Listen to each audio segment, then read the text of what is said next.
我哋新一輩即係要學習啦，咁慢慢我諗有需要我就要招募，即係譬如招募埋你入嚟啊。係準備好。係啦係啦，其實你都好快要入嚟幫手啦係。咁我覺得即係慢慢咁樣，我哋就要多啲慢慢去一代傳一代咁樣。係，咁我諗即係辛苦咗咁多個月啦，今日見到實體嘅頒獎禮出現喺大家眼前，都係一個成果嚟嘅。咁兩位亦都好好享受今晚呢個頒獎禮啦。大家咁話，一定。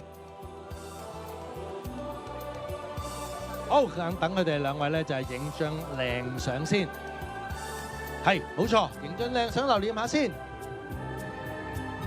我哋亦都係攝影師，我哋嘅最佳大會攝影師喺現場幫大家影張最靚嘅相啦。點影都靚啊！佢兩個夠膽講啊！唔該曬兩位 ，thank you，唔該曬。跟住 feel 到嗰種人強馬壯啊，同埋男人味咧殺緊出嚟啦！就係九龍城寨團隊，佢哋今年獲得14項嘅提名嘅。冇錯，歡迎我哋獲提名最佳男主角嘅林峯，仲有我哋嘅最佳導演鄭保瑞，仲有我哋最佳男配角伍允龍、最佳新演員劉偉明、最佳攝影鄭少強、最佳剪接、最佳美術導演、最佳服裝造型設計、最佳動作設計、最佳原創電影音樂、最佳音響效果、最佳視覺效果，當然仲有我哋嘅監製莊晴同埋演員黃德斌，歡迎晒咁多位，歡迎晒人強馬壯，冇錯。Hello，歡迎咁多位嚟到我哋紅地氈。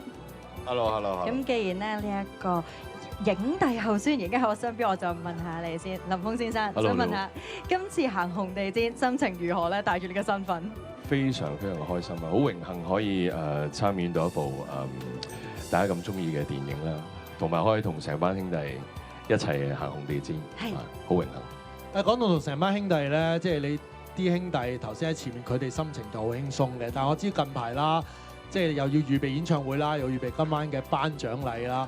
如果今晚同佢哋去狂歡，你會唔會需要勒住定都放自己一晚假咁樣咧？我預咗佢哋全部嚟睇我演唱會㗎啦，係啊。咁今晚如果慶祝咧，即係會唔會哎呀要唔好咁盡情，使唔使？都唔會嘅，照盡情今晚先。同成班好兄弟一定係大家盡興。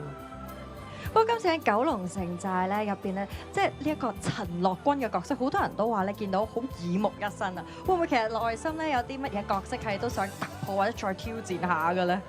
首先好多謝隧道啦，好多謝莊生，係啊，真係俾我呢個機會可以去嘗試一個對我嚟講都幾挑戰嘅一個新嘅角色啦。咁希望跟住落嚟有更多嘅機會可以去突破自己。我哋都好希望多啲喺紅地氈上面見到咧，就阿峯。不如問下隧道咧，隧道其實九龍城寨即係上映，我哋大家一路都 keep 住仲睇啦，而家喺世界各地都一路上映緊啦。帶住套戲，康城又好受歡迎，日本又好受歡迎。嚟翻嚟香港自己呢個地方，今日同成個團隊行呢個紅地氈，感覺係咪真係非常圓滿呢？當然係咯，咁同埋嗰個夢幻就夢幻咗一年咯，即係依家我諗係夢幻高峰㗎啦，即係應該嚟企喺度嘅，我哋都已經出現晒，攞到咁多嘅提名，對於我嚟講係我自己好滿足。觀眾睇戲嘅時候咧，都係覺得好滿足㗎。我哋都想訪問一下，就獲得我哋最佳男配角提名嘅伍允龍先生。咁我想請問一下，因為黃狗呢個角色咧，真係非常之深入民心，甚至我聽到有啲人話咧，想出個外傳再了解多啲黃狗嘅故事啊，會唔會話即係有呢個咁嘅機會咧？你問呢兩個啦。咁但係今日嚟到呢一個紅地氈，心情如何？對於攞獎又有冇信心咧？老實嚟講都緊張嘅，緊張嘅。咁啱先同阿峯有講咁樣啊，不過好榮幸啦，好開心啦，同埋今次真係好感謝主，我媽咪都喺度喺現場睇埋咁樣啊，係咯，咁啊就最緊要係開心，同埋 enjoy 嘅過程，呢個最緊要啊。係，冇錯。好多兄弟手足台前幕後咧，就係伴隨住，相信咧，即係除咗開心緊張之後，最緊要有份興奮喺度。不如喺呢個咁靚嘅維港景前面。